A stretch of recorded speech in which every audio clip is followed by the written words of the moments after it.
ঘাড় ব্যথা একটি সাধারণ সমস্যা এবং অনেকেই ভুগে থাকেন। এর ফলে ঘাড় ঘোরাতে কষ্ট হয়, ঘুম থেকে উঠতে কষ্ট হয়, ঘাড় নোয়াতে কষ্ট হয়, এমনকি তীব্র ঘাড় ব্যথার কারণে সাংসারিক জীবনে এমনকি চাকরি জীবনেও কষ্ট পেতে হয়।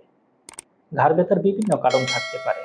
পেশি এবং লিগামেন্টে টান হতে পারে, বাতজনিত কারণেও হতে পারে, আবার আঘাতের কারণেও হতে পারে। এছাড়াও বিভিন্ন ধরনের কারণ থাকতে পারে যার ফলে আমরা প্রতিনিয়তই ঘাড় ব্যথায় আক্রান্ত হই। ঘাড় ব্যথা হলে সঠিক চিকিৎসা নিতে হবে। এই ঘাড় ব্যথা অনেক সময় ঘাড়ের মধ্যে সীমাবদ্ধ না থেকে হাতেও ছড়িয়ে পড়তে পারে।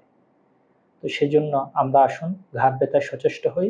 আর ঘাড় ব্যথা সংক্রান্ত বিষয়ে সমস্যা সমাধানে আমি নিয়োজিত আছি।